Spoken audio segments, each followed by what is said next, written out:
Look, I'm not gonna lie to you guys. Cocoon was definitely not a game that was on my radar. I've seen the game before multiple times. It wasn't really quite sold on what I saw in the trailer, to be honest with you. I'm not the type of person to want to dive into a puzzle game just for fun. But when I really saw Xbox promoting the heck out of this game, and I saw one of my favorite content creators and one of my favorite inspirations in the gaming space, Paris, talk about this game and about how much he was gonna play it, I bought into the hype. And before you get in the comments talking about meat riding statements, banana rodeoing, look, man, I just saw the hype and I jumped on it. It ain't no riding around here, all right? I just really wanted to play the game because as soon as I picked up the game, I could not put it down. Today, we are going to be reviewing Cocoon. Yo, guys, what's going on? My name is Nicktana. Here on this channel, we talk about everything and all gaming, and we love doing game reviews on this channel and video game essays from AAA games to indie titles. Any game that we play, 9 times out of 10, we're going to do a review on it. So if you like that type of content, make sure you guys hit the sub, all that good stuff, and let me know what I can do to improve in the comment section down below. But I don't want to keep you guys for too long, man, so let me go ahead and kick off the Cocoon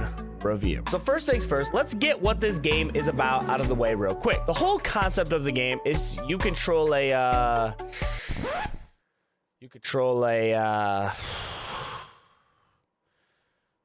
I'm just gonna say butterfly. And with this butterfly, you warp around multiple worlds to solve puzzles within the game and use secret abilities that each orb has to find everything this world has in store for you. You play the game in this top-down camera view that runs very smooth with great views of the world in front of you. Well, technically not in front of you, but you got it's a joke. It's a joke. It's a joke. If you're looking for a game that has a shit ton of action, a lot of fighting, this game technically isn't for you because this game barely had any of that. But I will say on a limb before you click off this video because you freak out because you can't sucker punch someone right off the rip, this game does everything right that it possibly should. And you guys should definitely give it a chance before I give you guys my reasonings of liking it for 2 reasons alone. It ranked super high on Metacritic, which I was very shocked to see the rankings on Metacritic. It is doing spectacular right now. Also, it is on the Xbox Game Pass, so anytime a game like this is on the Xbox Game Pass, you guys definitely need to check it out just for the fact that it's in the subscription that you pay for, and it's really quick to download, really quick to play. So give it the little 4 or 5 hours out of your time to play a great game like this. I'm gonna go ahead and tell you guys what I really liked about the game Cocoon. The puzzles in this game were absolutely top notch. The puzzles in this game were very well thought out and made you really use your head in a lot of certain situations. The way puzzling works in this game is that you use these orbs to transfer from location to location to help you solve certain parts of the puzzle for certain abilities in the game that you could use depending on what orb you're holding. There's so many different ways to use them that I don't want to spoil it for you guys, but I will say you will be shocked when you see the different ways you have to use these types of orbs. A lot of puzzles in this game used a lot of critical thinking. I played a lot of puzzle games in my past, but this one takes the cake for you actually having to use a lot of your brain and just sitting there and thinking back about how to solve these puzzles. A lot of these puzzles are a lot more complex and a lot longer than what you would see in a usual game, but I really enjoyed that aspect of it because when you solve a puzzle, you instantly get so much gratification just from sitting there and completing it because you knew that you had to think and do a lot of work to get where you're at throughout the game. And then using stuff that you learned from previous locations when you get to certain parts just makes it all the better and makes the puzzles and the locations all really come together as a whole. Kind of going off why I really love the puzzling, it leads me into my next topic that the level design was just so amazing for this game. Cocoon isn't a game with a million planets like your Starfields or the open worlds of Baldur's Gate, but it does a great job with the levels it has. In the game, you have around, I would say, maybe 5 locations that you use your orbs to kind of jump around from back and forth. The levels all sync together and they all fit so seamlessly amongst each other.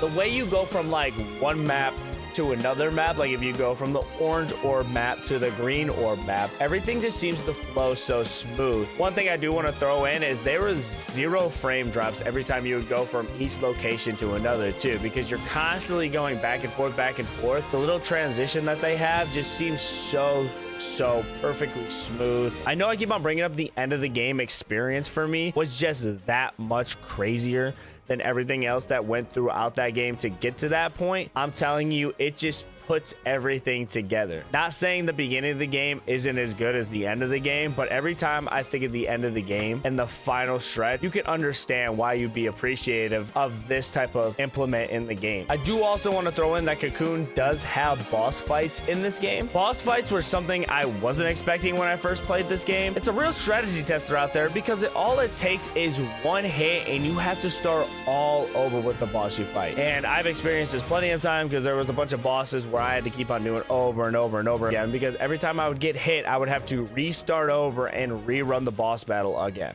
To be honest with this method, I low-key hated it, but I also really loved the challenge. I'm not going to say it was on par with the Elden Ring bosses because that's absolutely insane, but do you know how aggravating it is to keep on doing a boss fight over and over and over and over and over again just because you get hit one time? I'm not saying the boss fights are absolutely crazy hard, but you have to be literally perfect. This whole game requires you to be perfect and make sure you solve each puzzle perfectly to get to that end goal. Another thing I could really appreciate about this game is the sound effects that are in the game. Me and my friend Ghost Stories were talking in a Discord call a little bit before I typed out this review. Even though the protagonist is silent and everything in the game doesn't say a word, Cocoon did a fantastic job with sound. Not saying the soundtrack though, because that shit was borderline just crazy, but the sounds in the game of the characters swapping orbs around, or the way you hear every footstep and every sound effect, is something little I can appreciate in games. That the sound just makes you feel like your surroundings of your locations, and I feel like it was just a little cool touch to have. And getting back into the quality, guys, I was playing this game on the Xbox Series S and I didn't experience any problems whatsoever. I didn't mess with any display options. Everything ran crystal clear, smooth, no problems whatsoever on my end, and that's kind of very rare because I've been very talkative about me and my bad relationship with my Xbox Series S, because I always seem to have problems with my Xbox Series S, and me being the type of person who likes to play their games on their Xbox Series S instead of downloading every game in existence on their PC, it hasn't really been getting the performance that I needed out of it. So I'm glad a game like Cocoon, for how great that it looked and how great that it ran and everything that it did for the game, it ran really smooth. And that's little things that I can appreciate for a budget console for what it was. If you're going to put these games on Game Pass, they better be able to perform at really good performance rates. And ladies and gentlemen, that was my review on Cocoon. I kind of wanted to keep this one short and simple because that's basically all the game was. It was just simply amazing. I couldn't pick out one thing that I really hated about that game or something that would really irritate me to the point to where I have to talk about it. I think this game will be great. I think this game has a lot more coming to the series, and I'm not going to spoil that to you, but I definitely think this is a series that they're going to try and keep on going on and add more to the future. Like I said, guys, this game took me about 7.5 hours. That's probably a lot longer than the normal person because honestly, I'm just very bad at puzzles or I'm just really dumb. Either or. I've seen people clock this in at about 4 hours for their run. So if you have 4 hours on your hand, you have an Xbox Series S and Game Pass, man, all those point to where you should just play Cocoon just to play Cocoon. Give it a shot. Let me know what you guys think. And thank you guys for watching this on my channel. I really appreciate every single one of you for showing all the love and support. If you guys are new here or you guys are returning, I want to say bless you guys. Hopefully everybody has a great day. Till the next review, tell someone you love them, and make sure you guys check out these two videos I'm gonna pop out over here.